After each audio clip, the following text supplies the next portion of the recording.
Mahatma Gandhi said, be the change that you want to see. If you know in your heart that there is something great that you want to become, do not let your circumstances define you. Keep pushing. And I am going to be very straight up. It doesn't matter where you come from. Humility. Humility will take you places where academics and even favors and networking cannot take you.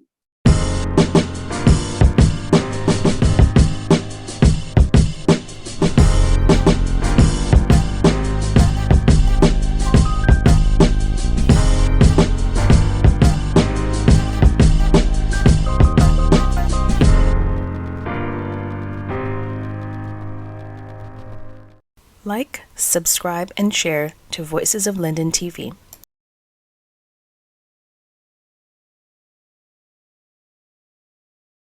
Welcome to another edition of the Let's Talk Show. I'm your host, Andrew James, and today I'm pleased to have with us in studio via Zoom, Esther Inniss. Miss Inniss is a former Wisberg Secondary School student, year 2005 to year 2007. Miss Inniss was crowned Miss Wisberg while, during her time of her studies there at Wisberg Secondary School. She went on to Mackenzie High School year 2007 to year 2012. Unfortunately, she wasn't crowned Miss Mackenzie High School during her tenure there, but she went on to University of Guyana and she continued her studies. And she was crowned Miss University of Guyana from 2015, and I think she's still holding that position there. Miss Inniss is also the CEO, owner-operator of Miraculous Dance School, located in the city Georgetown there over in Guyana. And I think currently she's pursuing a master's in aviation through the Guyana government and a lovely scholarship at the Jain University located in India.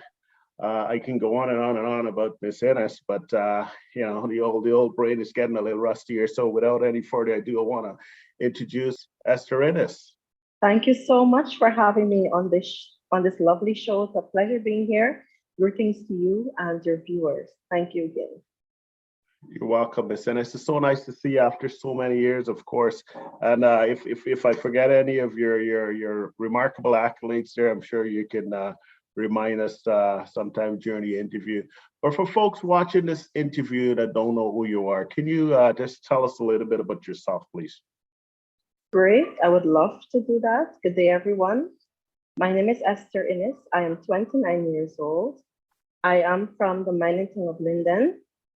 I grew up in Kansas City, or I should say I grew up between Kansas City and Blueberry Hill for most of my life. As a child, I would have encountered many childhood challenges, but nevertheless, I used that as stepping stones for a greater future.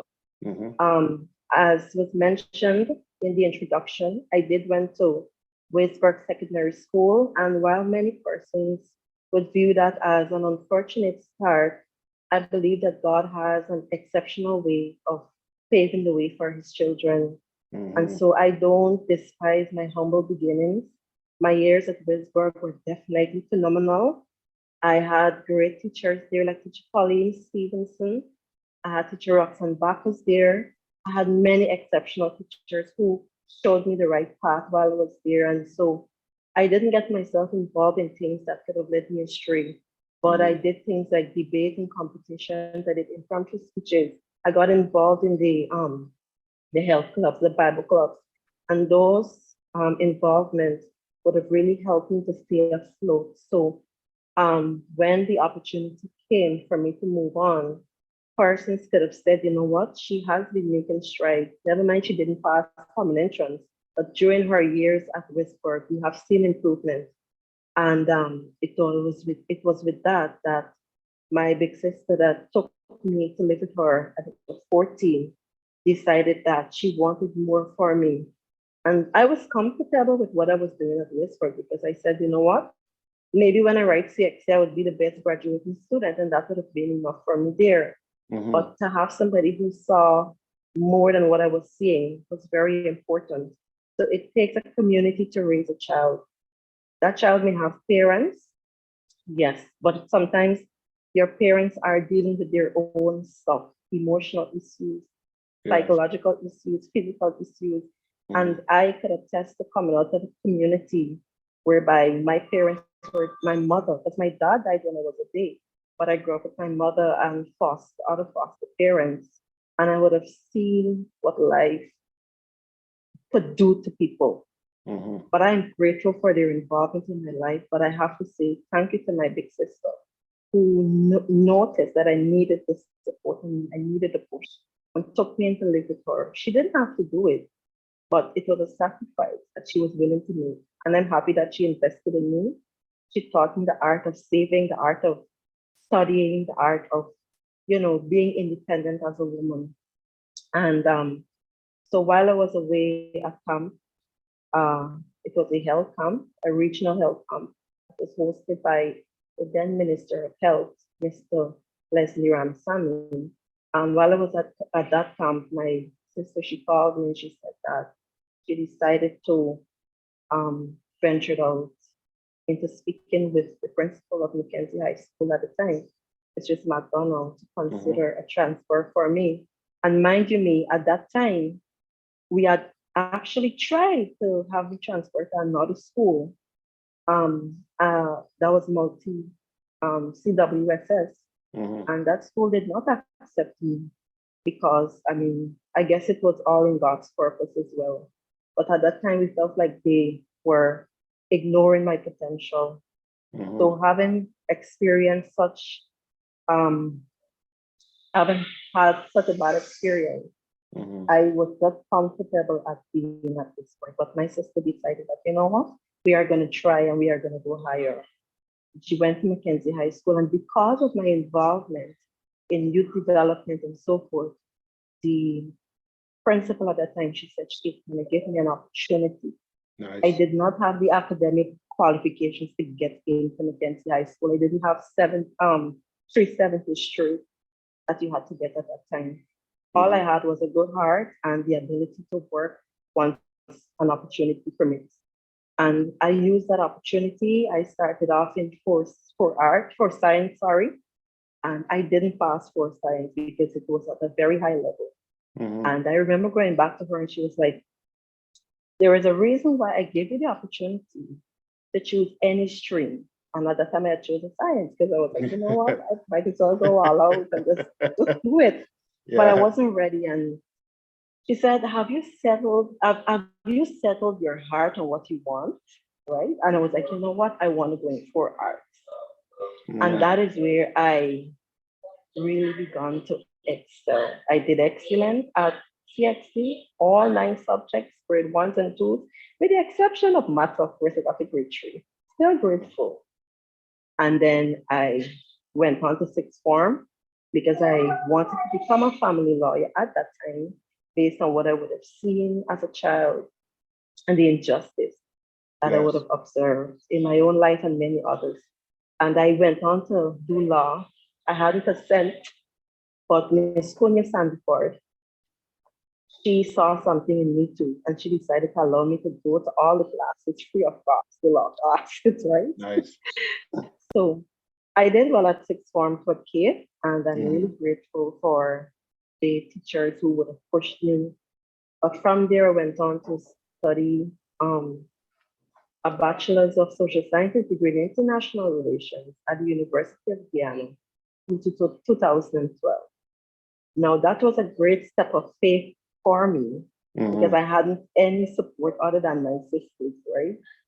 And so I said, I'm going to go. I have to become somebody. I don't care where I came from. I am going to keep pushing. And I got there and I said also to myself, I am not spending more than 4 years here. I may have failed in the past, but I'm not failing at the University of Guyana. Nice. I always had big hopes, big dreams, and a big heart, and always humble. So while I was there, I kept pushing and pushing, and I kept passing all of the years until I got to third year. where it got um, it was very difficult for me to complete my studies since at that time everybody started to pull out now. Things are getting tough, everybody dealing with their own lives. And I became like, I don't want to say a burden, but it was very hard for person to hold you up. I was doing other jobs on the side, but it was hard to study and work. So I Mm-hmm. quit most of the side jobs and I tried to focus on my studies because I had a plan, I had a vision. Right. So at that time, the university decided to host a pageant. So I was like, you know what? I'm gonna go in this pageant. I don't care. I must win something. I wasn't going to win it. I was just going to take part and to at least get some prize, something. And I worked really hard for that pageant.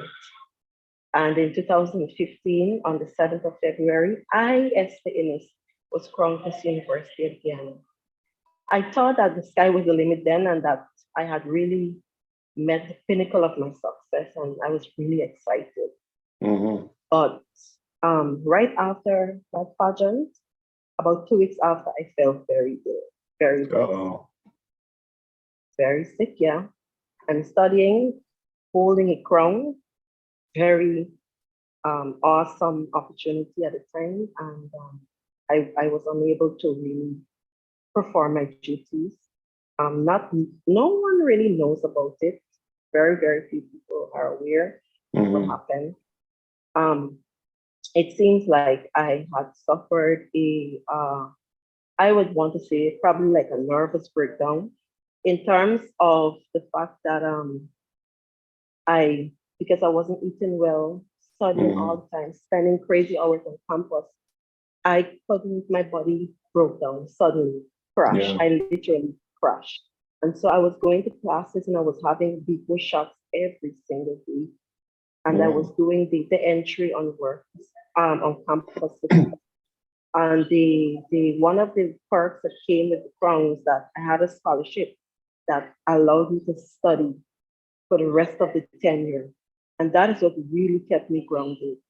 So Nice. even though I had a scholarship, I had my own challenges. But you know what? Mm-hmm. I said, if I have to go to work, go to class with acid reflux, feeling weak, feeling tired, I went to that class. I sat into that class and I said, I am going to learn something. And exactly what I wanted in 2016, I walked that stage and I collected myself. See, And that is my story where my studies are concerned. I kept pushing and going. And even when it gets hard, my mind gets harder. mm. I hope I would have answered your question. No, you did well. I just want to follow up. So you weren't expecting to win the pageant. You're probably expecting a third or a fourth. Right, because I Mm, mean, in my eyes, we had a lot of more brilliant women in the pageant. We mm, had some women from Linden as well, and also my king is doing McKenna from Mackenzie High School too. mm. So So the king and queen is from MHS. That's good to know. right, right, Maybe I yeah, should try and see if I can get in some of the action there at the University of Guyana. right. Miss Innes, this Miraculous Dance School that you got, can you tell us a little bit about it? It's what are you doing? What kind of dance you're doing there? You're doing break dance? Is it like little slow All dance? right, so that's a great question, and so I am the CEO of Miraculous Dance Ministry or Dance School, and the school was started in the year 2017.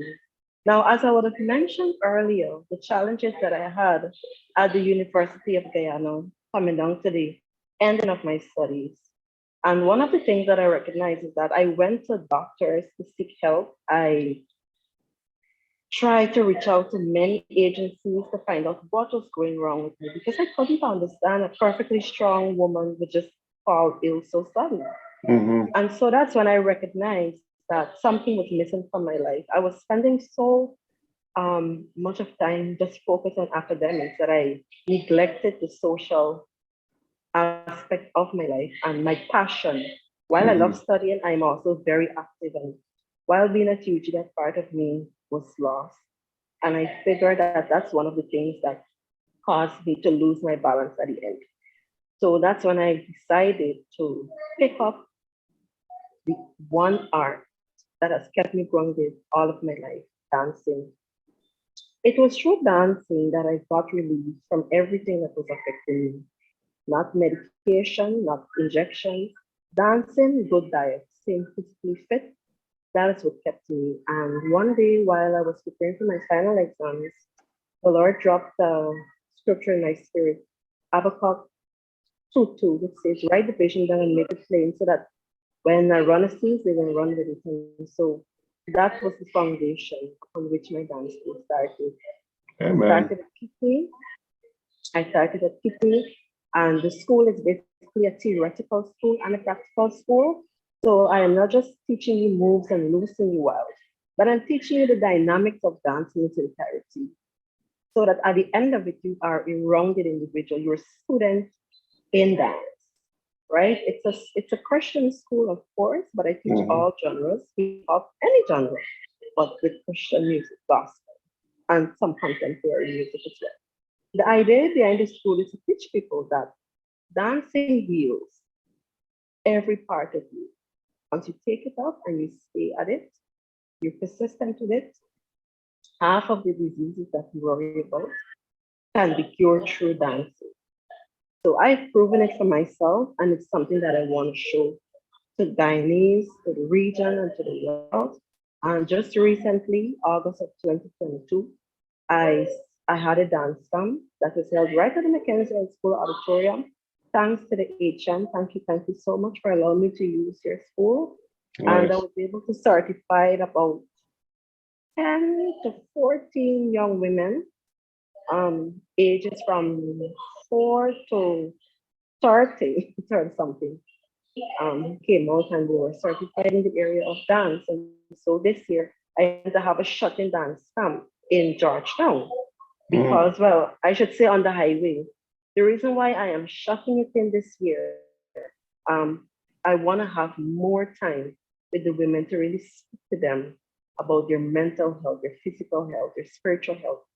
I don't just want to dance to teach you to dance and have you doing moves all day long, but there is a greater good to life, and we have to learn to embrace our passion. Yes, we might have academic certificates, but what really keeps you grounded when life gets hard? That is what I want to teach people, because life is going to get hard, and your riches and the accolades will not keep you grounded. So what do you have that keeps you grounded? And for me, it's dancing. I can dance at any time, anywhere, in my sleep, while cooking, while eating, anytime I can get up and dance. Because that is what keeps me going. So I Very hope that. nice. Very nice. So I know MASH is happening now. You don't have any bands in the MASH competition. You guys are not dancing or anything like that. You're just strictly your nice, slow Christian music, open to all diverse religion, of course, but that's basically your target audience there, right? At present, yes. But if I do decide to network, I am open, but I would like to stick it to contemporary and gospel because of the purpose of it. But I do believe that Christian dance school can have a place in matrimony because we have a message to send as well. But right now in this year, my focus is on my master's. So as soon as I'm done with that in August, I will be writing a book that speaks to the power of dance and healing, right? What can dance do to your body, your mind, and so forth. So along that journey, I do intend to find a way to make my dance school become part of these other celebrations that we're having, because there is a place for it. All right. Very nice you said. When you have your book together, I'll be honored to have you on so we can talk again about it. And of course, at the end of the show, I'll be on the phone with the Minister of Matrimony, and we can see if we can make a connection to have the Christian groups attend the next Matrimony celebration, I guess 2014. Ms. Inniss, anyone you want to shout out at this moment, this present time? I know you mentioned a lot of good names there. You want to? Oh, yes. Anybody? Yes, I would have mentioned some names already.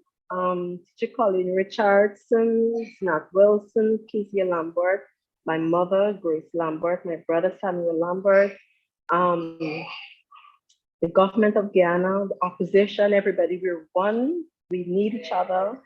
Um, I have my church family at Manifest International Ministry.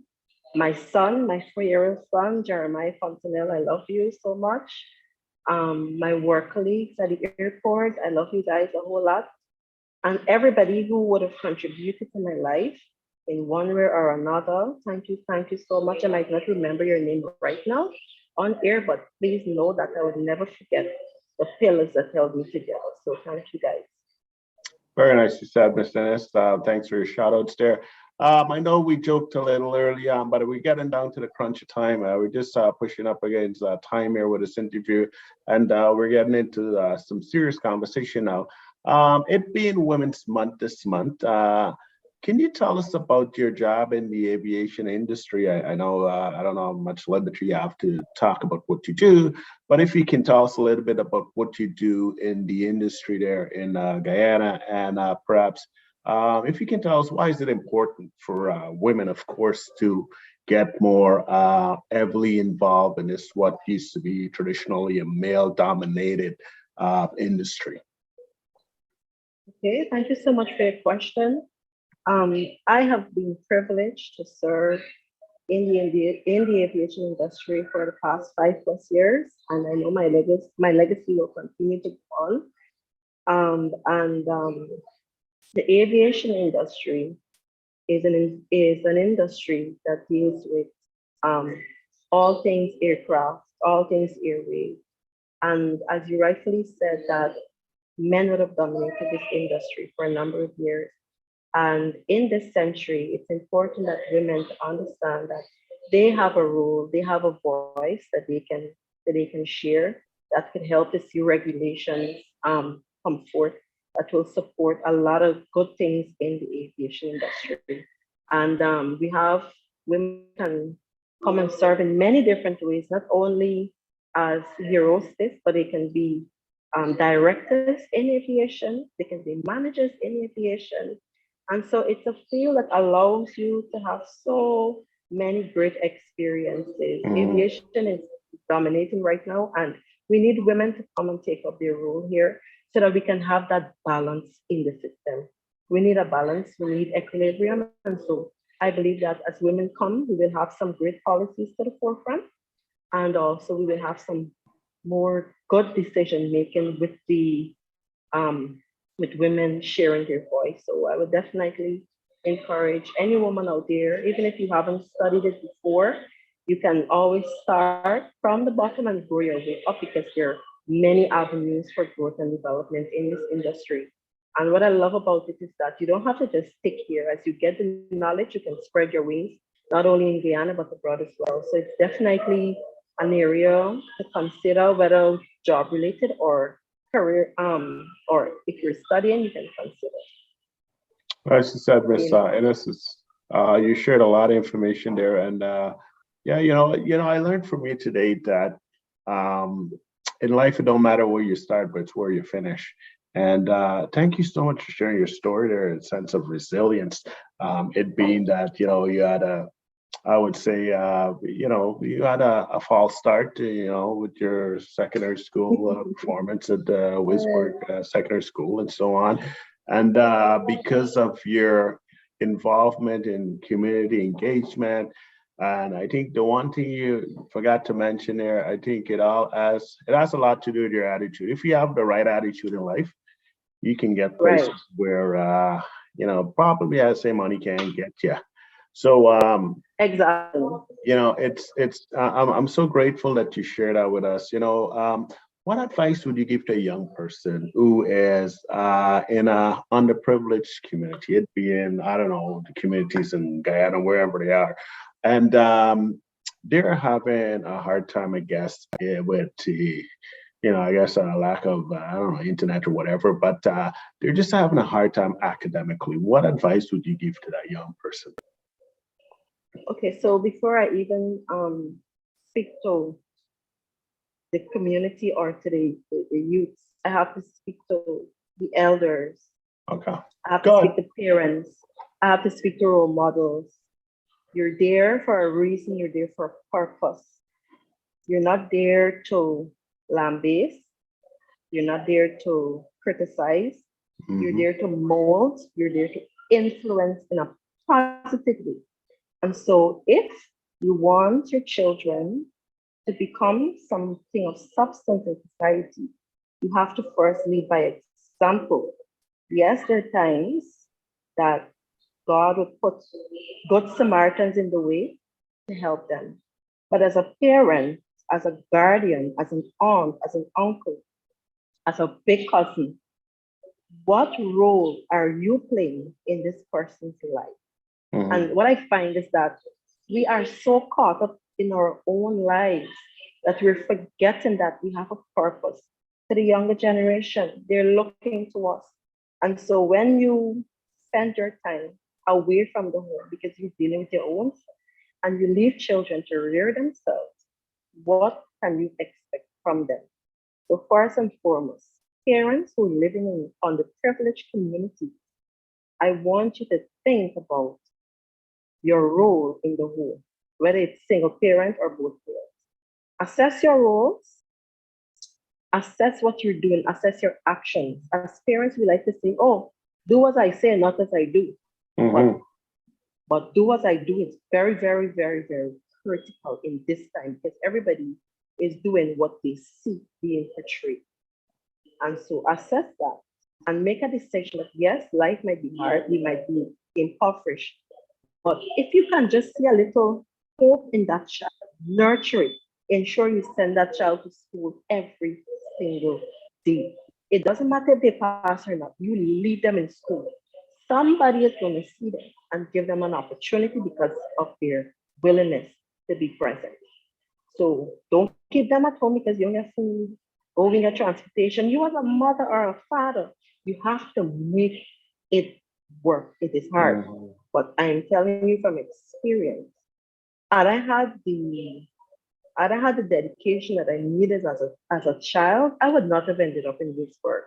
But did that mean or meant that I wasn't capable of becoming something great? No. It's just that at the time I wasn't getting the support. Mhm. So I'm saying give them the support, let them make a decision in their older age to choose to turn away. You don't leave them by the wayside. I hate seeing children on the streets in their school clothes after night, girls standing with boys in school clothes on the roadside, in Sophia, on the road all over. We gotta change that culture. Mhm. So having dealt with parents and so forth, I want to turn my attention out to the young people. You have to understand that your life does not stop where it is right now. Mhm. You have to believe in yourself. There are times when people may not believe in you, and you there's some. I want to become a pilot, but oh my God, I am in such poverty.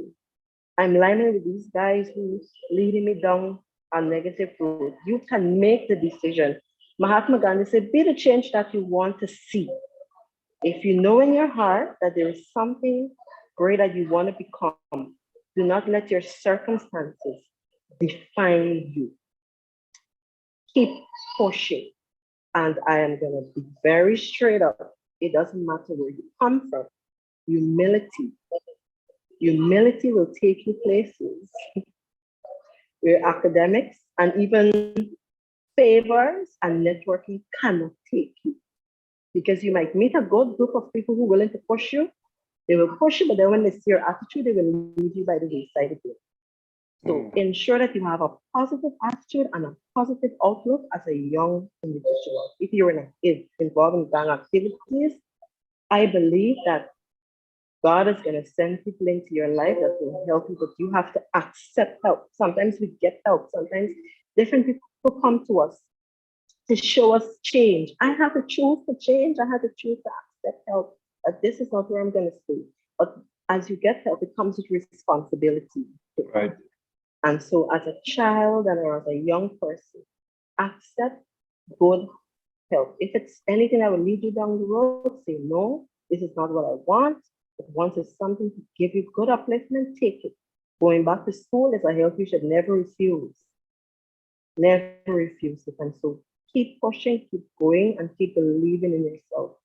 Keep believing. But the young people are the future of this economy. And we all need to hold each other accountable for their growth.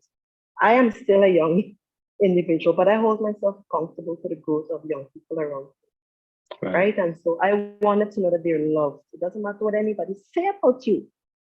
It doesn't matter how they try to tarnish your reputation. You can still become something of value and something of worth.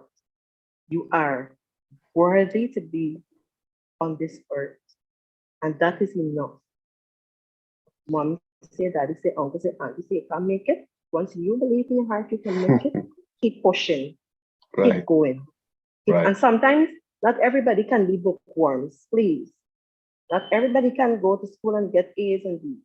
But if you have that trade in you, if you can do nails, be the best nail technician among your group. If you can do hair, be the best. If you can be a mechanic, be the best. And right now, the government of Guyana is offering so many scholarships, so many opportunities. Hop on board. Don't be afraid. And when people see your persistence, trust me, even if they don't want to open that door for you, they will be forced and compelled because of your resilience. Right. And that is what I want to hit home to the young people of this country. Don't be caught up. Don't be caught up. Don't let anxiety, don't let suicidal thoughts, don't let fear. I know what it is like to live in fear and anxiety, and it's very crippling. But there must be something deeper in you that believes that you don't have to stay here. Keep pushing, and if you need help, get the help that you need. Whatever religious organization you're from, go and get help. There are people in position to help. Not everybody there to throw a stone. Not everybody will throw a stone. You just have to pray in whatever language you pray in. You don't have to be a Christian like me, but whatever your religion dictates to do, you follow it and you seek help and get the help that you need. And I believe that we are on our way to becoming the country that we need to be. Very nice said, Ms. Inniss there. Anything, final closing words? Well, I must say that I commend your initiative. That's the first thing. So don't bother with your brain. You're doing an excellent job. And I commend you for choosing me. I was surprised when you reached out to me. Yes. And I am humbled. And the world needs more people like you.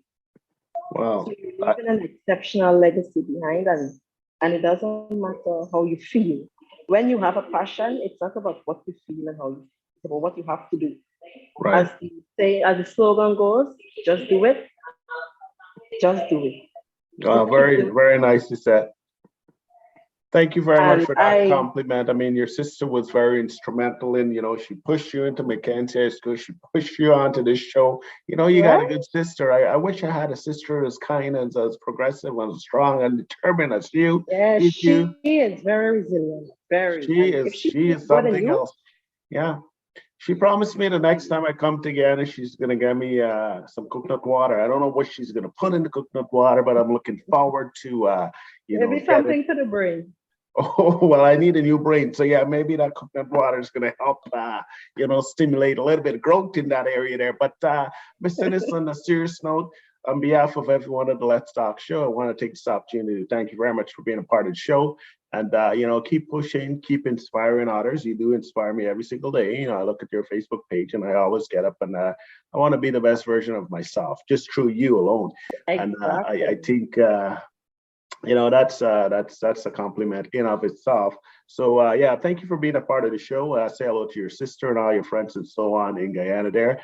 And I look forward to perhaps I'll come to your house after I go to your sister for some coconut water. Maybe I'll come to your house to get some coconut jelly. Who knows? Thank you very much. Maybe some cook-up. Cook-up rice? Okay, I'll put it on the menu. We'll talk about that later on. Thank you so much. Good night. You are welcome. Take care. Bye-bye.